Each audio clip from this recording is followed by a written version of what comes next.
No.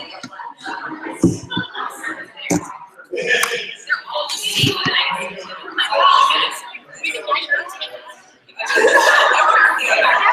have no option. I'm sorry. Yes.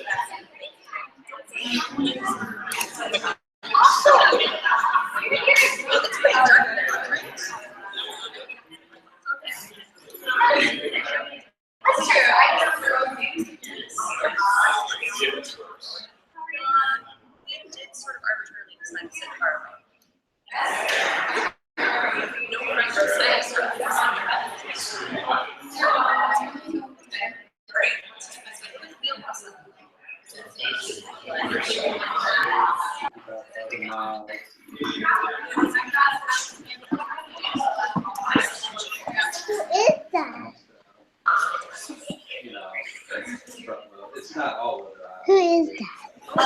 Welcome, everyone. Thank you so much for coming. We're really glad to see you all. We know that people are going to continue trickling in. We ask that you all come forward and join us up here. We're the only ones on camera, don't worry. They're going to answer questions about that. Thank you.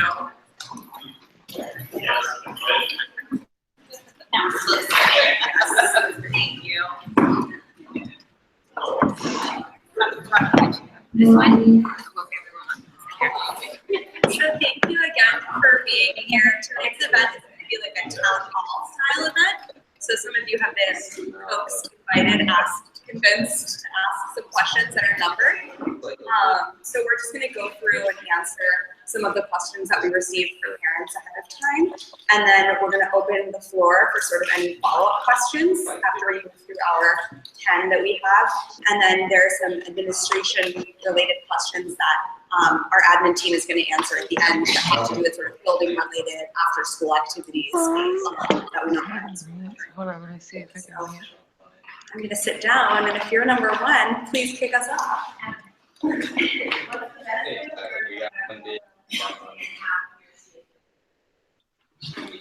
you hear me? I'm going to apologize because I don't know how I got sick. And I'm getting over it, but I might cough in the middle. But the best way to ask your child what they did all day is not so much how was your day, because they might know how to answer, but all you're going to get is good or fine. So you can ask super specific, concrete, tangible questions that they can answer with more than a yes or no or one word answer. Like, what was for snack today? Who did you eat with? Snack or lunch? What did you do on a rug today? Like, drop it. What is something that you cleaned? What songs did you sing? What did you clean? Rather than did you clean? And then you'll also start to notice small little changes at home. Like maybe they want to put on their own shoes, or maybe they can do it a little faster. They'll want more independence. And they might be saying phrases that we teach them, like excuse me. And you can, of course, teach them your own phrases. It's always fun to hear. Any judgments there? Just, I think the joyful part about having your children come home and some interesting facts is that you never know when it's going to happen. So they might point to something and notice that it's an octagon or that something is teal. And those are kind of nice moments where you get to we learn really interesting things. They come out at the most delightful moments. The other thing I would also add is just a little bit more concrete, perhaps, to the question, how is he or she doing? Asking us is a really good way to find out also. So we're always happy to answer questions that you have, and those are really individualized questions. So we can't necessarily tell you all right now how your child is doing. So if you come to us, we're happy to talk to you about any questions that you have, and we also will have formal set up check-ins. We have 2 conferences with all parents every year, and we have progress reports that you'll get 3 times a year also. So those are great ways that are concrete that you can also expect to see throughout the year. Sort of unconventional numbering, we have 1A. Okay, what is the nap routine? Do kids sleep areas of their classmates or sleep? Is there a reason, if the child doesn't nap after 30 minutes, what happens? Are they taken to another room? If so, what do they do with that? Great, so this year, obviously, we have a new building, and to be part of that new building, we have a slightly different routine. So we've changed things a little bit. Now we have actually 3 different rooms where children are napping. If you're in the SAX class, the children are napping in the room, and she's going to talk a little bit about that. If you're in one of our classes, then the children are in 2 separate napping areas that are sort of above the multi-purpose room, right? Sort of, it's in the general area. So those 2 rooms are run by the classroom assistants, and the children are split into different rooms kind of depending on their napping needs. So if they're very heavy sleepers, they fall asleep right away. They're very sound, they can sleep for those full 2.5 hours. They're in one room. If they're a little bit later of a sleeper or they have a lot of trouble getting to sleep, we put them in a different room so that they can get a little bit more adult attention, and we can help them either fall asleep or get up when they need to. Often they do play quiet music, generally classical music, to help them feel soothed and relaxed. And after a certain amount of time, roughly 30 minutes, then children that are not asleep are invited to come up, or if they wake up early, they're also invited to come up and they go to a room. It's a third room, a little bit further down, where they're invited to do quiet activities like puzzles, Play-Doh, blocks, trains, little activities where we're still holding those same Montessori principles we're asking them to have ownership of their work and use it meaningfully. And that room is run by a trained Montessorian also, so it's really nice to have her there. And she also does small things like read alouds or working on sound.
So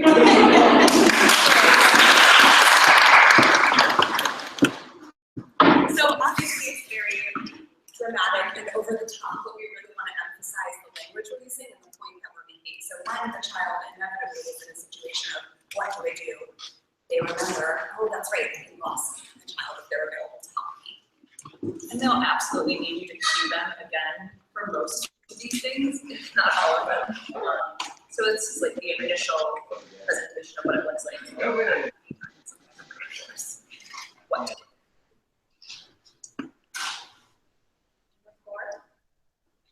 How can parents participate in the primary classroom? Thanks. So this is kind of a big question for a lot of people, I think. And as you probably know, the primary environment is intended to be a place for children, and it is driven largely by their needs and their interests. And because of that, we want the adult presence to be pretty limited. A lot of the child's learning is dependent on their freedom to interact with material, to figure out their mistakes, and to figure out what they do next. That's a huge piece of it. That's all that wonderful executive functioning things that we talk about. That's how they're getting there in the first place. So part of our role and part of the goal of all of the adults in the room is to be the least interruptive to that process as we can. And for that reason, it's important that there are very few adults to the children-child ratio. That's part of why that ratio is that way. So that's kind of the question of how come you're not invited in all the time. The things that we do want you guys to be able to do and to be present for, we definitely want to invite everybody to come and observe at least once a year, if not twice potentially. This will be a really great opportunity for you to come and to see what our environment looks like and to really see your child in action, see them talking with their friends, see them working on materials. I think it's the greatest snapshot of what their day looks like for in addition to that, if you're not aware, if you're not a returning parent, twice every year we invite parents to join their children for an evening event where we have you come into the environment, we have your child choose 2 activities that they don't want to do, or they show them to do, and you get time where you're in there with them, you're looking at things together, you're seeing what they can do, and that's a really nice opportunity to kind of get to know what your child's work looks like and to see what the materials look like firsthand. Throughout the year, we'll also be looking for volunteers to help on projects that might be helping us prepare the environment, cleaning, making materials, or it might be other things as well. And a lot of those things are also coming out of the FTA, so I would really encourage you to get involved with them. You know, there's a big event tomorrow that they're planning already, the Fall Festival, and there'll be lots of meaningful projects that they're working on throughout the year too. And those are a really great way to get involved in the school community, even if you're not directly in your child's environment. Garden projects, library projects, lots of things that are really essential to their time here also, and that's a really great way for you guys to come in and to offer your expertise and your time and whatever you have to offer, which is great. All right. That's question 5. Is there a curriculum or theme that teachers use for circle time? Do all teachers do circle time? So we all have a meeting or a gathering, so that the verbiage is a little different here. We will hear circle time in more conventional schools. For us, we call it a meeting, or sometimes we say we're going to gather on the, in my case, Brady Road carpet. Sorry, thank you. Can you hear me? Yeah. So we try to keep these short because it's difficult to sit for more than 20 minutes. And it's generally a time when we're doing things over, of course, reading a book, sharing a short personal or cultural story, doing movement, either to a song or just some little movement thing to keep their bodies moving while we're all in that same space. Occasionally we use this time for a whole group grace and courtesy, and sometimes that's a reminder about the presentations that many of the children have just with the group. Birthday celebrations, and we also do announcements at this time. It's meant to be a time for the whole community to do something together and then disperse and move on to the next part of the day. So often you'll find it in a transition before lunch or before recess. Eventually, each of our communities might come together to do what we have now been introduced to as a community meeting, to share compliments and appreciations, and then they share stories and experiences with one another. They can ask one another questions about those stories or experiences, and they might even get to the third step, which is problem solving.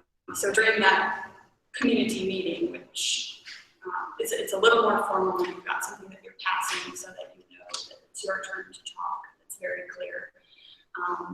And some of us have already started this, and it's pretty fun to hear their compliments to one another. Sometimes it's as simple as, I like your dress, and often it's, I like playing outside, or I like the way that so-and-so played with me outside today. And sorry, going back to the problem-solving piece, is that the children will be active participants in that discussion. So you might bring a problem to the community, such as milk keeps spilling out the pitcher at lunchtime. And then we as the guides will invite two children to see if they have ideas about how to resolve that situation.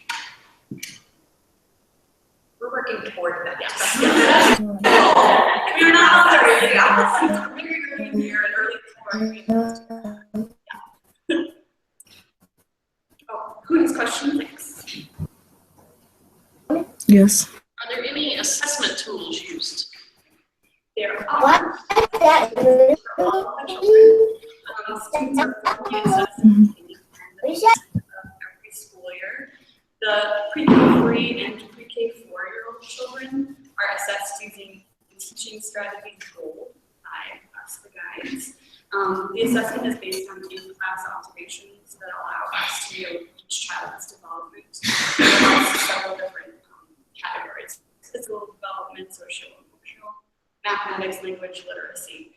This is not like a sit-down formal assessment with the child. It's based on our observations, so the children don't know that this is happening. We're doing it outside of time with the children. The kindergartners through third graders are assessed with two different assessments. The first is the DRA, and that's something that the primary guides do with the children. So we sit down and we have a little conversation about their literacy at home. So we'll ask them, who is it that reads with you or to you at school? Tell me about a book that you like to read. And then from there, we kind of, depending on their level, guide them through a very clearly stepped books. So it also helps us out to determine, across classes where our children are performing. It's a consistent tool for us to use. Oh, we're also working toward getting the library books stepped the same way, so that we know if someone's on level A, we can pull certain books to help guide their progress in the morning. And then there is another test that I'm going to popcorn to Ms. Hubbard for, because she actually implements this. Okay. Going in. So I got a lot of questions about this, so we wanted to kind of talk about it a little bit. Again, this is only starting if you're in primary or third year, so kindergartners take what is a pretty standard across the district, or at least in charter schools now. It's called NWEA MAP. And it has the ability to test a wide range of subjects. Math and reading are what we're using it for.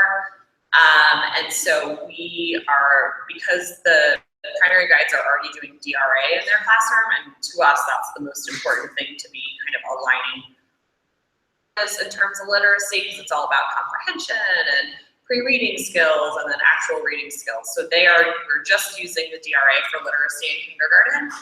We are using NWEA MAP as our math assessment for kindergarten. This is a big change for us this year. And it was a decision that we, spent a long time on, but ultimately we are required to assess all of our children starting at pre-K3 by the DC Public Charter School Board. That's, the information that's gathered on those assessments is one of the things that judges school quality, right? So when you're hearing if a school is tier 1, tier 2, or tier 3, those assessments play a fairly large piece in that.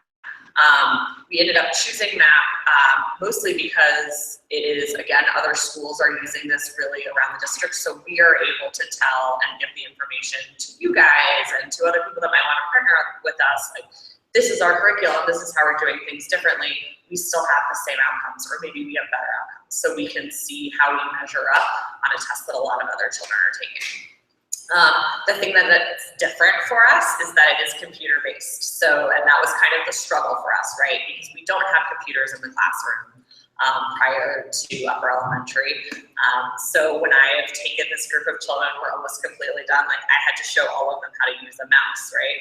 Because you can't use a trackpad, it's not an iPad, so they have to use a mouse. No one, like 5 children had ever seen one, so we sat there like, we did all like mouse skills, and then like, this is, you know, so we generally, if you were in a traditional school, there would be like 30, 40 children taking the test at a time on computers. We don't have the capacity for that, and we still want to do it intentionally the way we do things at our school. So I took small groups of children, between like 5 and 8 children, sometimes 1, 2, or 3 children, and did these mouse skills, and then we, you know, like had a fun time, and everybody did their assessments. We broke it up into little chunks too, because it's kind of long. And you know, so it's something that's new for us. And then starting in 1st grade, they're doing it for both literacy and math. So we will be getting results of that soon. Teachers have them to share at parent-teacher conferences with parents as well, so that you will be getting some kind of formal data as well.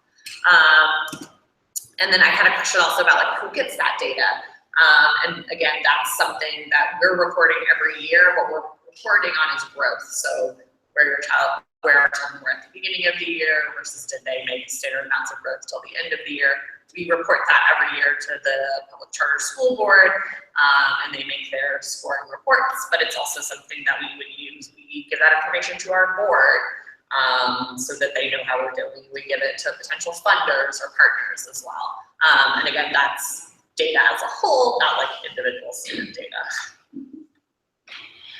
And both of the tests, or assessments rather, allow the children to work up to their level so that they feel successful. So we're not sitting them down from the 5 times 17 and expecting them to, they'll reach that point. And also, sorry, just to add that all of the children report that they think it's really fun, which is funny to me. They're like, no, it's really fun. I'm like, okay. And the reading that we're doing in our rooms is very, we put a tablecloth out, make sure there are flowers at the table, we're calling them reading conferences. It's this very pleasant experience. It's fun for us too.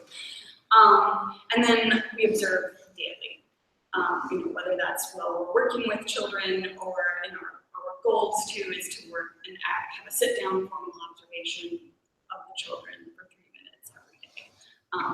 That's again something we're working towards. So, yeah, and we use those observations to guide our lesson plan so that.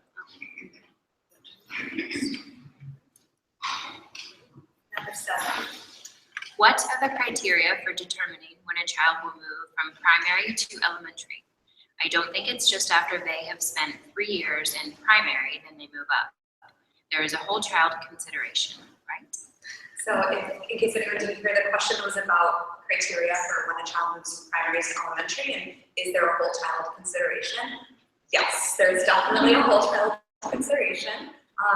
The things that we're really looking for are academic, social, and work habit readiness. Some children move up earlier than the 3 years is up. Some children might float between primary and elementary until they're fully ready to go all the way up to elementary. And some might go up to elementary a little bit more than, over 3 years, so after 3 years have passed. The big thing that we look for moving up to elementary is really the social readiness, because there's a lot more group work and that social interaction and productively interacting and working socially in lower elementary. And so that's kind of what we see and what we look for. Children are more interested in working in small groups and are able to do that in a productive way. And there's often a greater interest in group activities, and children that we notice that would be ready for elementary often have really strong work habits. They're more self-driven, are able to choose work that's challenging and move between things without a lot of adult direction. And then another important thing that we look for is sort of the follow-up practice after materials have been presented. Our children going back and continuing to practice the follow-up work until they're ready for us to show them the next material. And there is a crossover between the later primary and the early elementary materials. So if a child is socially ready, but is still kind of in the later primary materials and they move to elementary, there's still things there that they can do and that they're familiar with. And vice versa. And vice versa. So if they move up, If they're in the room academically. If they're socially, yes. if they're socially ready and maybe not necessarily academically where the rest of the children are, there are materials they can work on. And if they're not necessarily socially ready to go to elementary, but they're academically, we have earlier elementary materials also to present to them. Thank you. So there's character. Yes. I will also make a quick note about being ready to be an afternoon child because that's also a question we get a lot. That is less focused on the social piece, but definitely a strong focus on work habits and ability to move between materials to material. Focus, being self-directed, showing greater concern in the community. That's the end of my sentence. Sorry. Yes. They're doing all these things, but they're sleeping consistently. They need that. They're not that, right? Because there's a lot less. If I'm in a presentation in the afternoon and there's a group of 10, 12 children, it's really, really important that they're able to be self-directed because I can't do a presentation to go tend to that. And my assistant is in the nap room, right? So that's where it's really, really important that they can be self-directed and have that motivation and self-discipline. Number 8. How does it work with 3 adults in the room? How does that affect the Montessori learning environment? Thanks for coming up. All right, so this kind of ties into the question, sorry, a little bit, but the environment itself, the materials in there and everything that's in there, including the adults, are crafted to be a place that inspires the interest of the young child and really captures their attention as they are. You can't hear me. The people on. Oh, Yeah. the whole time. No, they said it would be better. Is it better now? It's kind of the same, but that's okay. Okay, great. So, thinking about those 3 adults, they place a slightly different role, each of them.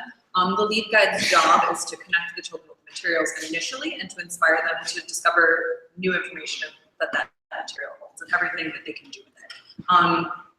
Often our job is to step back while the children are working and to let them learn from their own discoveries and draw their own conclusions. That does not mean that we're not going back in and pushing them if they don't necessarily discover it, but we do want them to find it on their own first if that's possible. That's going to be the best way to learn. Okay.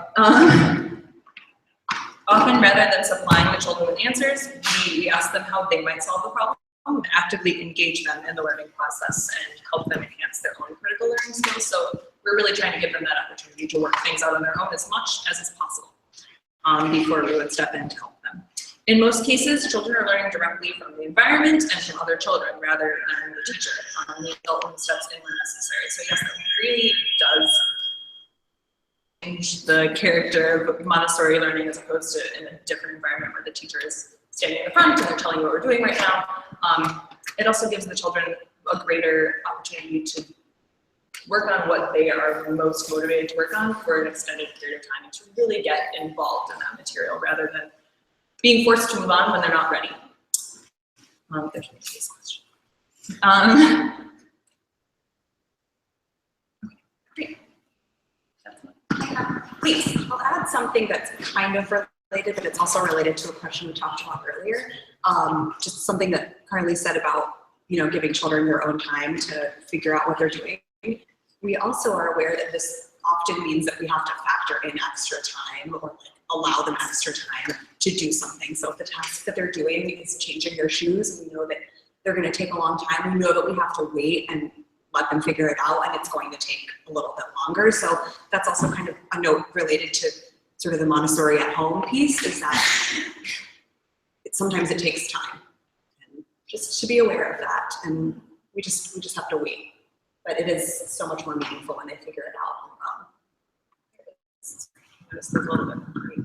Just to kind of describe the other 2 adults I realized. So the lead guide is here presenting materials and crafting the classroom culture and kind of coordinating all the activities that are going on. The classroom assistant is there to enable the guide to do this by redirecting the children and monitoring them pretty much constantly, making sure that those presentations and lessons are not interrupted, and they're surveying everything the whole time, really making sure everyone's safe and engaged, and that's a big part of what they're doing.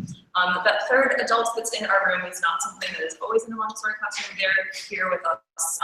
They often bring in extra skill sets, such as behavior techniques or approaches that are there to support the children who need it. So that's their main goal. Thanks for question 9. Very thrown by this microphone. How does Montessori and we specifically teach read literacy skills, and when is reading itself taught? So the question was, how does Lead Teach and Montessori teach pre-literacy, and when is reading itself taught? So we've kind of broken this up into 4 parts, so you're going to hear a little bit, something different from each of us. One of the things that we do at a Montessori school does, the Montessori approach, is to use really beautiful, very specific scientific language all the time throughout the day. So if a child gets hurt, it's not a boo-boo, it's a wound, right? It's not a potty, it's the toilet, because that's what it is, right? So we're trying to be really, really specific with this language and give them exactly what it is that they're talking about or looking at, just to expand the vocabulary more. I overheard, and also to use different words. Audrey said earlier about saying automobile instead of car. So we want to use really a variety of vocabulary, because that's going to come back there. First, it makes speaking so much more colorful, and they're able to express themselves so much better if they have more words and more of a vocabulary to pull from. And then it also helps with expressive language. So in later writing activities and materials, they're able to write a lot more because there's a lot more to pull from. There's more of a repertoire of vocabulary and words. I overheard 2 children talking at lunch the other day, and one child was telling the other that she was really excited about something, and the friend said, "Oh, that's great." And her response was, "It's not just great, it's fantastic." And so that's just sort of a tidbit of things that we overhear and the things that come out when we are using, we as adults are using really exciting of language and words of the children.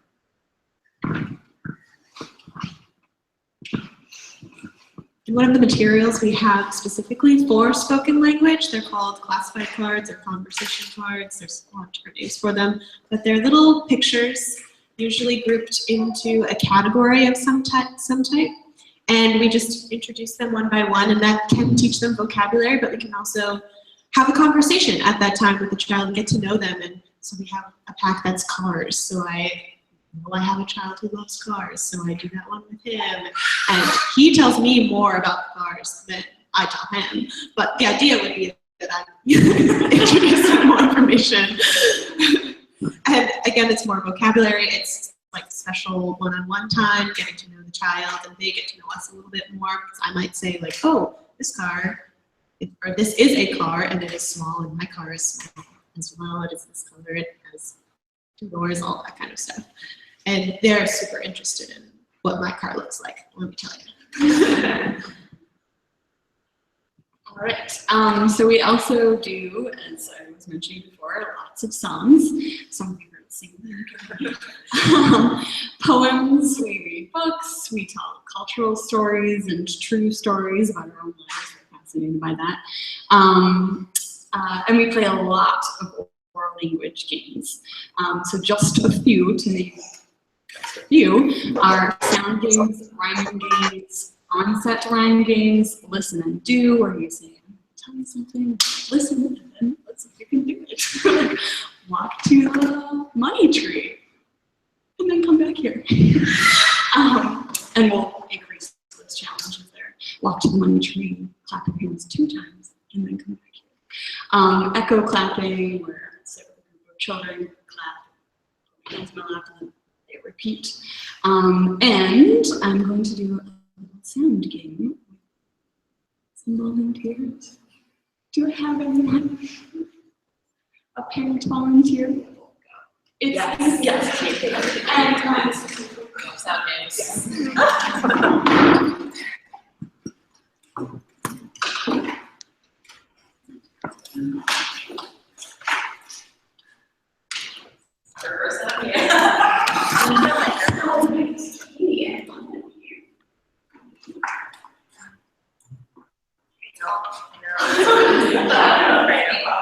we are going to play a sound game. We're going to do a really simple one. And you can do any one of the day.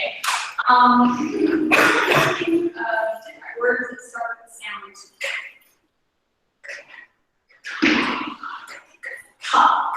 Cat. Character.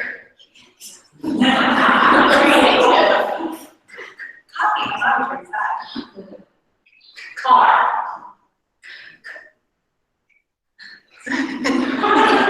All right. Well, now that I know they brought that down, I'm gonna make it a little more challenging. Let's think of some words rather than end with the sound. That. Not. Quiet. Tight. Giant. Alert. Alert. So, do this any time of the day. And it will really help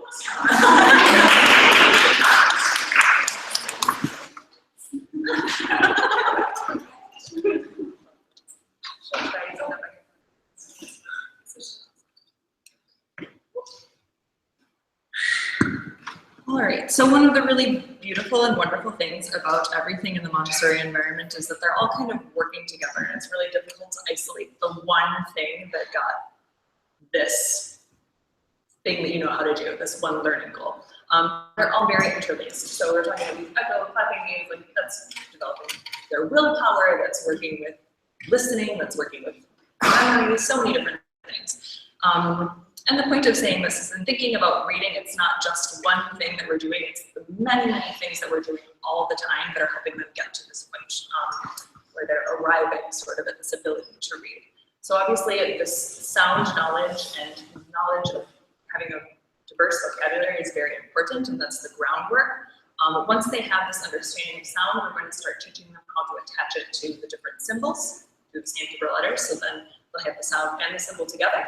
Once they have those things together, we're going to help them, again, use that knowledge that they know about a rhyme, that they know about syllables, that they know about sound, and put it together now with these symbols that they know, and they're going to start writing things. That's going to come first. And a lot of you have probably heard about the movable alphabet. That's that first material that they're using when they're writing.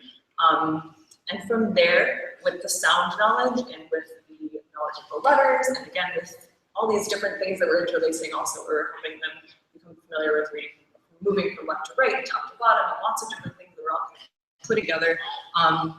The children are able to read. And I know it sounds like it's magic, but it really looks like magic. One day you're just like, oh, you know exactly what that says. And I'm sure that lots of you have or will notice that at some point, and it's really exciting. So once they're at that point, the first thing that we introduce is we're going to show them how to read simple phonetic words. So those are words where the letter and the sound match perfectly. So it's things like cat, sun, pot, all different things like that, where it's one letter, one sound, very simple. They have that information already in their mind. And the first thing that we actually show them with is with these little objects. It's called the phonetic object box. Some of you have probably also seen that one. And that's a great opportunity for them to practice. It's really fun, and they do lots of work with that. And that's really the groundwork of our reading approach. From there, we move on to introducing different digraphs and different letter combinations that make sound. And we introduce those in an organized fashion, putting it all together. There's a lot. I'm sorry, do you want me to keep going through this? Okay. Yeah, so that's your information. I'm sorry. Yes, this is a long conversation about that one, but that is the initial approach to introducing reading. And as your child develops that ability, it gets more and more in depth. So I don't want to go through all of the process right now. But so that's the end of our questions that we have prepared from our lovely parents that sent them in. We have a few questions later that have to do, I think you mentioned this already, but just to kind of specifically tell you so you don't feel like you have to ask them again. Talking about entry into the building, talking about PE, choir, and Spanish, or questions that we got from parents, and we are going to address them, but Ms. Hubbard is going to do that for us since she is more knowledgeable on all those large whole building sorts of activities. We did want to spend a little bit of time seeing if there are any follow-up questions or questions you didn't send in but you would love to ask now if anybody has anything there. Great, I saw you first. Do you want to hold the microphone or do you want to just say it? I can just You say can from introduce here. yourself too if you want.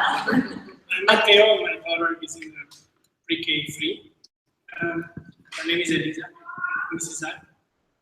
So maybe I've already answered. My question is, would it be possible to get a summary of what you have covered in the week or the month so that we can talk about with our kids about things? It's very difficult to know what they do. And in the past 3 schools that we had with our kids, we always used to get a newsletter, and that would allow us to have a conversation with them of the activities in class. So he also came in late, so we missed your first part. Yes, I missed it. You did it. I'll start.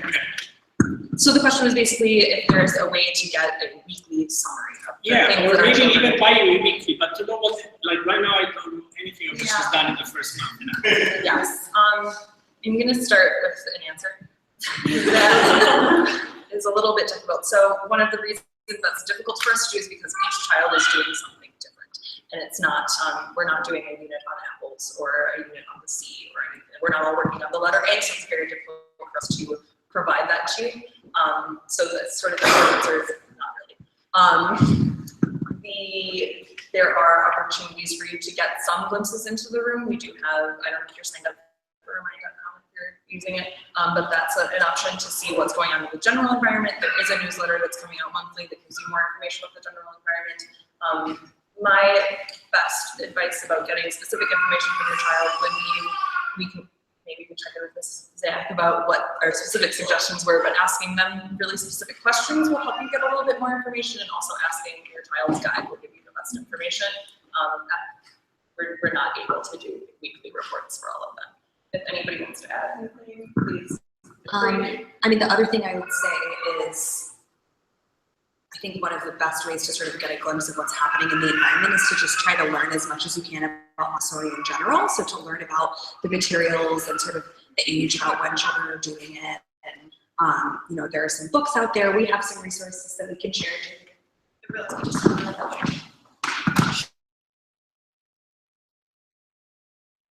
Take one as you leave. So there's also the super specific question. There's a few on there. You can obviously make up your own. And there's also a resource on there because Montessori is, you know, kind of becoming a fad, but it's been around forever. So there's a lot of different stuff. If you just Google Montessori, it's super overwhelming. So we gave you one website that has amazing videos of real, true Montessori environments. They're beautiful. They're so fun to watch. And you can see the different materials and how they're using them and how the children interact and how the adults interact. And the thing about Montessori is that no matter where you go, it should look pretty much the same. So the videos will give you some really good insight as well. And then you can ask your child, like, did you use a rug? What did you do on the rug? And they should be able to tell you, like, oh, I think I have some of these block things. Or they hopefully will know the name of the material. I just want to throw in there too that if you do go the watching videos route, it's for you, it's not for the children. So if you, because there are many websites that have like, this is how you use the binomial cube. Don't show the video to your child. Keep that information for yourself, and then ask them if they've seen the binomial. Just hear what they have to say about it. Yeah. Spoil us the magic. Yes. Yeah, and it makes what we're doing here at school no longer novel. Yeah. It's like, okay, well, I've seen that. So, any others? Well, first I'll follow up really quickly. I don't know if you're on Facebook, the parents' Facebook page. I have found that it's really helpful to like look at the pictures on there and maybe show those to your child and say like, what's going on here? I don't understand, or do you know these people? Or I usually don't know people, so that's one other way to remind. Sometimes they do pictures on Remind too.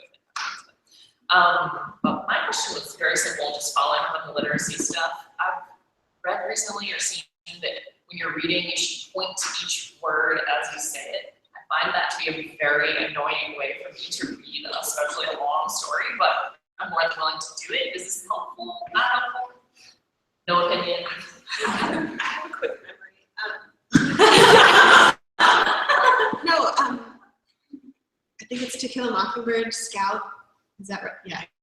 Scout says that she doesn't remember learning how to read. She just remembers watching her father read and pointing to the words, and so one day she just knew what the words meant. And so I think it's been around a long time. And that's also one of our suggestions on the handout is to point to what you're reading. You don't have to do it every time. And you're right, it kind of makes it more about like, I am reading this. And you can make it a fluid motion just to give them even that directionality, like I start here and I go this way. Because that's kind of innate in us because we know how to read and we've been doing that kind of thing for a very long time. But just that information will help them a lot. And that's one of the things that we kind of infuse in daily life as well. I can add to that a little bit too. I think probably what you're like reading too is like knowing that like being able to point to words while you're reading is considered a pre-literacy skill. So like in assessments that have artistic children's pre-literacy skills, I do this in another school I worked at, that's like it's just like one of the things. And it's basically, like Carlina said, do you know that you're moving left to right when you're reading? Do you understand that these words are separated? It's the same thing as like, what's the cover of the book? Which way do I turn the page? Those are all considered pre-literacy skills. I think I'd also just add that use your judgment on the story. If you're reading a long story and the pointing is going to disrupt the mood of it, then just enjoy the story. If you're reading one where she's sitting next to you and it's relatively few words on the page, that can be a really good opportunity to look, I'm reading each word. And so kind of just say what feels good. Don't ruin everything. For yourself.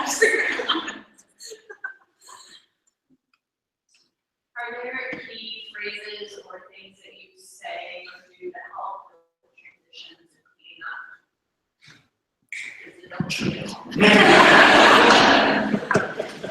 One thing that's really helpful that we do outside of recess is to give the children a 10-minute warning so that they know, this many more minutes until I'm going to ask you to put this away. So that, sometimes children may have something in their mind that I'm going to do this thing and then this thing and then this thing. And it can be really disruptive for them to put this away right now, but I'm not ready.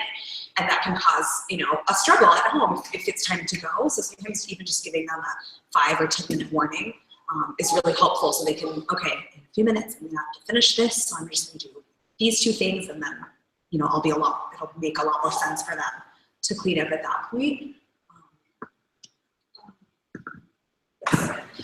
Sometimes too, depending on the situation, if it's like there's a mess over here, but you're doing this, it's helpful to remind them that once that's cleaned up, you get to go back to what it was that you were doing, because I think that now you've cut them off from this thing that they wanted to keep doing, so that helps them.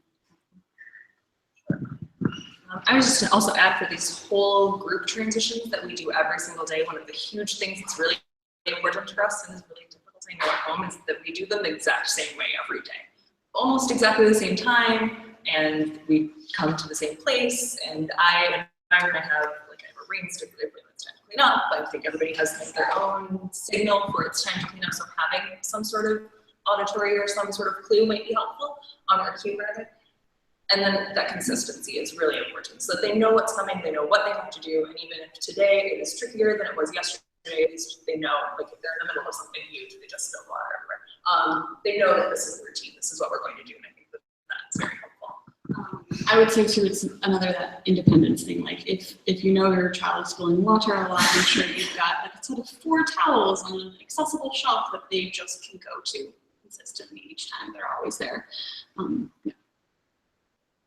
But your question is phrasing, right? Yeah. So I can hear that more because I think like it's kind of like, with this. Yeah, they don't know.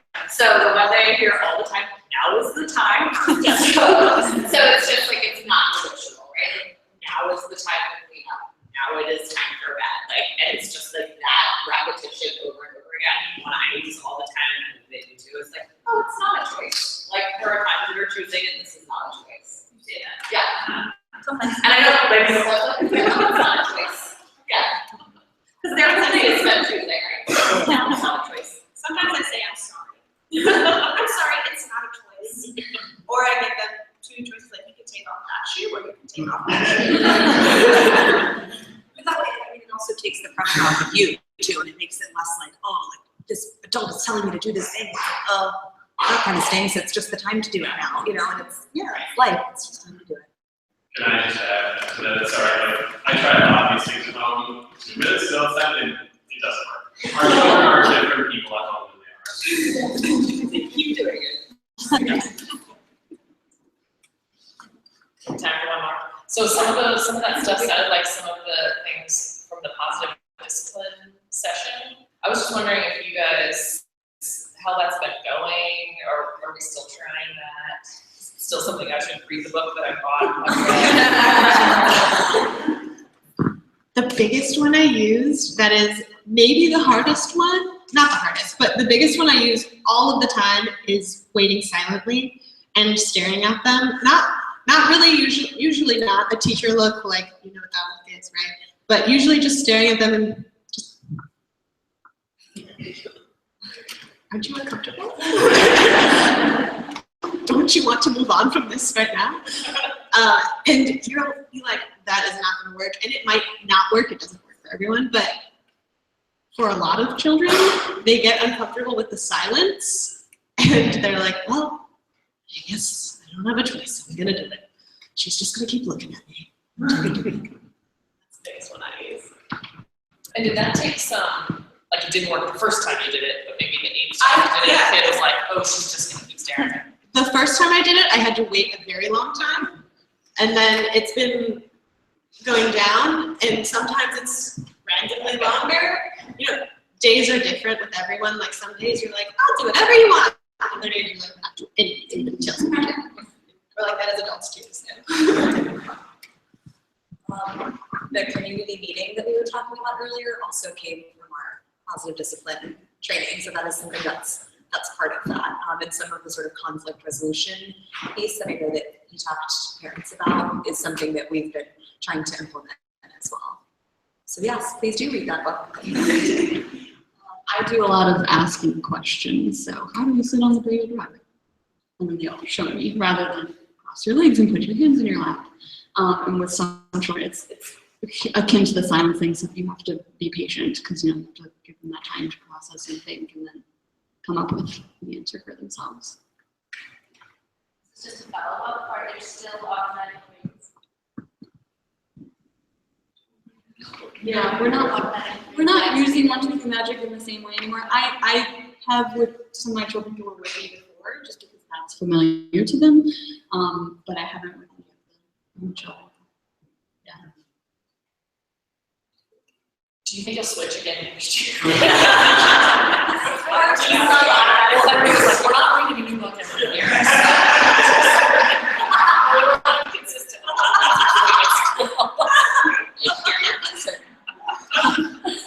I'm just wondering, like, No, I think that positive discipline in general aligns much more with the Montessori philosophy and with our personal philosophies. Also, like how to manage behavior. I think that 1, 2, 3 magic was a thing that worked for a while, and probably not something we're going to use as widely as positive discipline.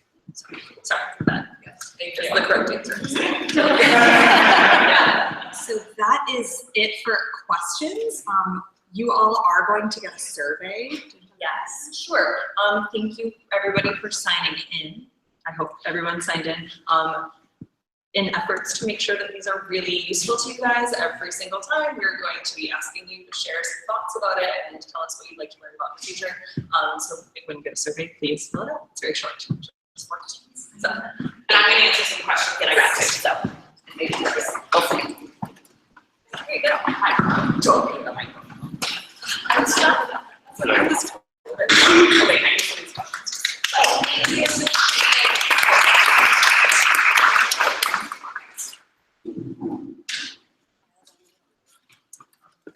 There's actually not that many of these, but I think questions that a lot of people have, and then obviously we've just made some updates about aftercare and things like that, and so I figured people wanted to ask Chris those questions. So one of the ones that I really wanted to address tonight, and I continue to address this to people about kind of what the family engagement piece looks like now that our building routines are different. And I talked to the Family Teacher Association about this last week or 2 weeks ago. And I think, you know, there's a lot of feeling like now that we have a drop-off circle and you're not able to walk into the building and see your child go into the classroom, there's a feeling for parents that were here before that like you've lost something you had. So instead of moving forward, you're like moving backwards a little bit. And just what are our plans for that moving forward, and just like that whole kind of engagement piece that we want to keep going on. And the answer I have for the FTA, it's still valid, but I want to add to it, is that right now, I think especially for me, I didn't have a great idea of how much moving to a new building would be like impactful on the classrooms. Like it just, you know, we were like, oh great, we're in our 3rd year, we know what we're doing. And moving to a new building in some ways is really, we're starting over from scratch. And we're having to reestablish all these school norms, school culture, classroom norms, and just like how we are as a community within the building right now. And right now I'm feeling really protective of classrooms and really protective of the routines to make sure that we establish those the way they need to be. But I also realize like we have a wonderful parent community. We really want you guys to be engaged and we want you to feel welcome in the building.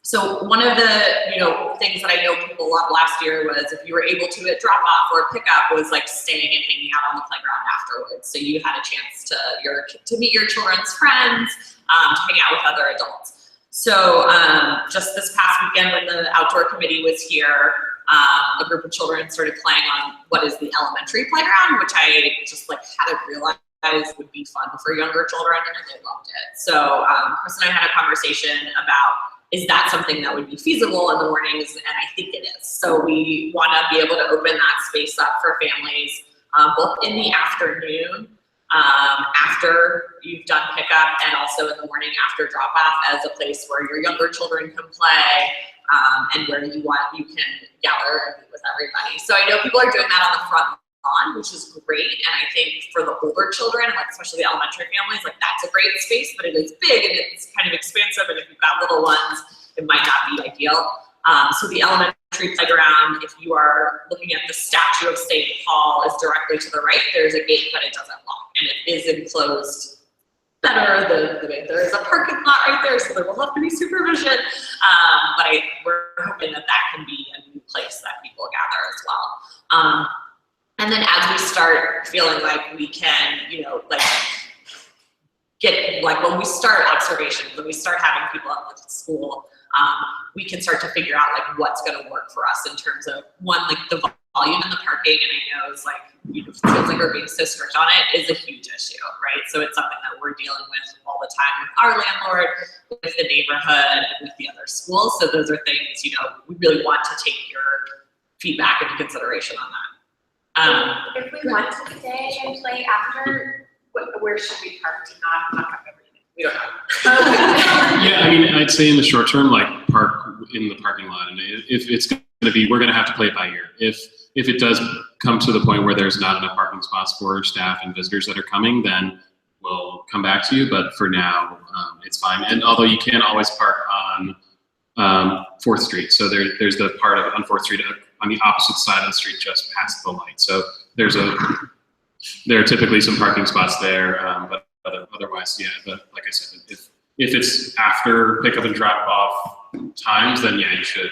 And there's spots in the lot, that should be fine. Point out that we did put up a right turn only sign that was at the pillar at the 4th Street. We really, if there is traffic backing up there, we really would appreciate if folks would try to turn right onto Michigan. We know it's a pain because of commutes and things like that, and folks trying to get downtown, but traffic can back up. If there's not, they were supposed to put up hours where it was supposed to be, what was it, like 8:30 to 9 and after 4 or something like that. Well, now outside of our, like during our prime drop off and pickup times. So that's really where we're asking for folks to do that. But really it's just, you know, use common sense and be respectful of the folks that are around you. If there's a line building up, please turn right.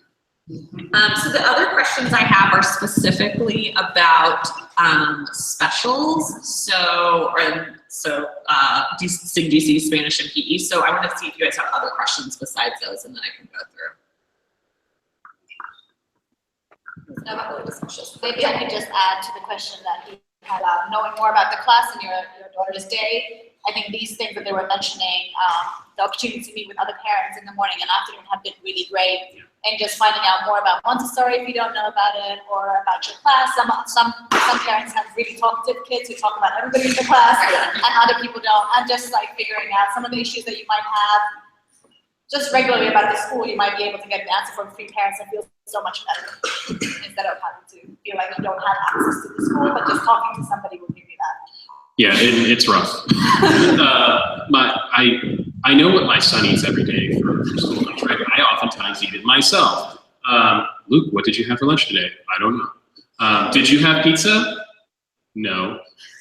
I'm pretty sure you had pizza. Did you have? No. So it's tough, and like it's really been. I'm looking forward to him becoming more verbal about it. But yeah, that's a really good point, because there are kids that will tell you what every single kid was doing at every single minute of the day. Some of them. So find that kid, become friends with their mayor. Suzanne Edwards. Yes. Her kids will tell you. She's watching. She's watching.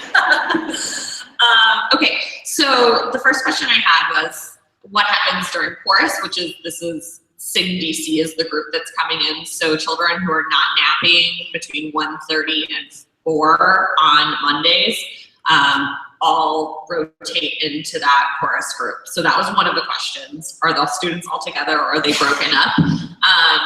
They are broken into 3 groups. It's basically 2 kind of primary groups and 1 elementary group. We met with Sing DC last week to get some feedback on groups, just because they're kind of all at different abilities, right? So there's a wide range of like who can sit in a circle for a long amount of time, and who needs to do a lot of movement, and who can memorize words and all those kind of things. So they're broken up into 3 groups right now. They each get a 45-minute session. This question is it like a choir with kids standing in a row singing? They are in a circle singing. So there is I don't know what saying, it's terrible. The lady at the piano is one person. So there's 2 people that come in. So the woman who leads everything, Vera was here, she'll tell you her name, is phenomenal. And the kids are just like kind of mesmerized by her. And so I've sat in and observed pretty much at least once every session so far. They work on about 4 or 5 different songs. They all have movement in them. A lot of them have hand motions. And then they are also, they do some kind of like movement games as well, that like have a song that goes along with them, but it's not necessarily like a song that they're learning.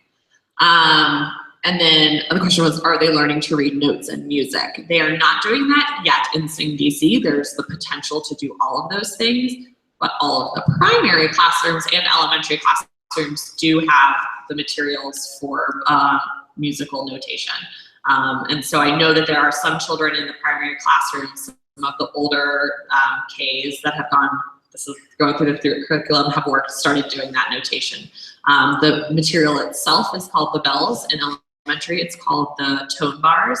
And that's something you should look for in the classroom the next time you're in and ask your guide about. So there's 3 groups right now on Monday. And again, I would say this is subject to change once aftercare changes a little bit. But right now, so for example, this past Monday, it was the Sing DC group, an arts and craft group, and an outdoor group, and they just rotated. And it will be something similar to that, as long as right now we're trying to take advantage of the weather as long as we can and keep the kids outside as long as we can, because it's great. What happens during Spanish? Since you guys are all primary parents, right now, and we talked about this a little bit at Welcome Night, it's both Spanish and dance. So the children they have a 45-minute session downstairs in the multi-purpose room. The room is divided into half with the dividing doors. The groups are Ms. Hurlebau's class on one side Miss Day's class on the other side, and then Miss DeCruz's class is divided in half. So they're the lucky ones. They do the dance class for about 20, 25 minutes, and then they do the Spanish class for about 20 or 25 minutes, just again, to keep it like developmentally appropriate. What we found last year was those 45-minute Spanish classes were like maybe 20 minutes of participation and then 20 minutes of rolling on the floor. Done. And so the new instructor that we have for Spanish is great. She really gets it and is like doing really like, it's all activity based. So I sat in yesterday, and this was elementary, but she's just like a slightly higher level, right? So they are learning vocabulary for all different kinds of foods. So like after they have a review, and children are getting to call out, and they have a song that they do, and then they played, so they usually have an activity at the end too. So yesterday everybody got bingo cards with like the different foods on it, and then she was saying the names in Spanish, and they had to do their bingo cards, and everyone was really into it. And it was so funny, the kids that obviously like are really into Spanish and know all the vocabulary, helping the children that haven't done as much Spanish. So it was really interesting.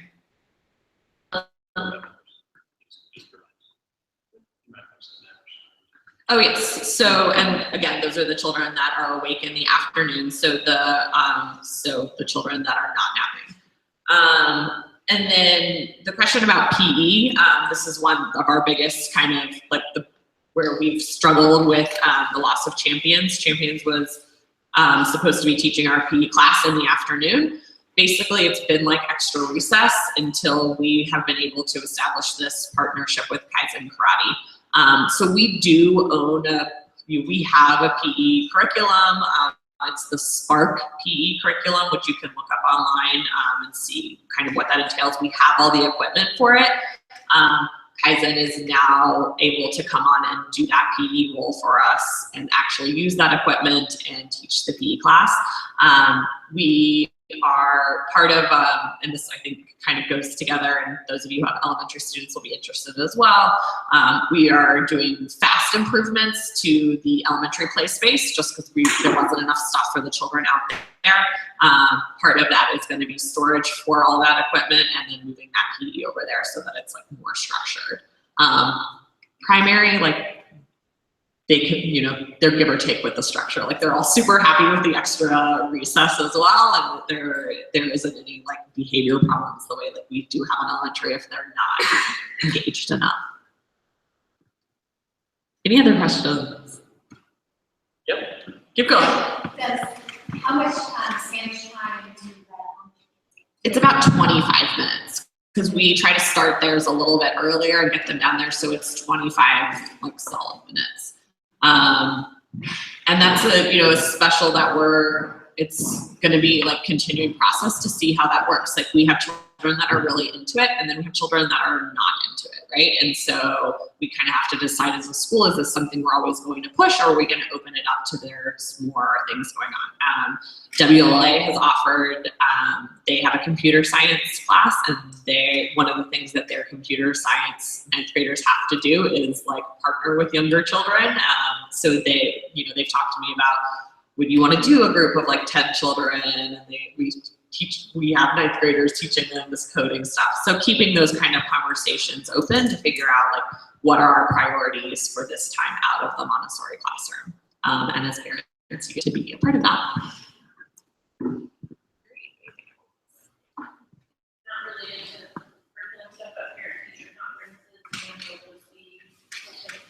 Yeah, so the sign-outs are going to go out October 28th.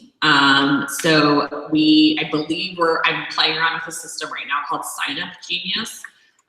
We are going to release the slots kind of in groups. So anybody with an IEP will get first priority so that we can make sure that whatever providers or assistants that need to be there can be there in that group. And then just people with siblings, so you can not have like 3 conferences like 6 hours apart. But generally it happens as far as I think. Feel free to chime in. We're pretty good about getting them all scheduled, and we've always used an online scheduler. This one will just be a little bit different. They do not. In elementary, they potentially would come to their second conference, but the first conference of the year, for elementary, there's no children. For primary, there's no children. Erin is working right now to figure out if because I've talked to a couple of you about this, the idea when we had champions was that they would be able to provide childcare during those times that we don't have school, but the building is open. Erin is trying to resolve that as soon as possible to find out if that will be possible for the November 10th date. Yes. Do observations follow then the conferences, or do they? I'm not sure yet. So we're starting, we have observations tomorrow from other public Montessori schools. So we're starting to let all of our external visitors in and stuff too. But yeah, they'll be open soon. And yes, right around that time period. Yes. So we know that math situation has changed. Could you talk about what that looks like? What are kids doing about math behaviors and math? Yeah, so did you miss this when we answered this? No, okay. Yeah, I'll talk about it. Okay. Anything else? Great. So just want to plug in for the Fall Festival tomorrow. So if you haven't bought your wristbands yet, please do. We'll all be there in costume. Great, so thank you guys so much. Again, please fill out Ms. Hurlebus's survey. She's also working on a family engagement fellowship, so all of this information is super helpful for her as well as the school as a whole. And then obviously we can answer any questions as we walk out. Thanks, guys. Thank you.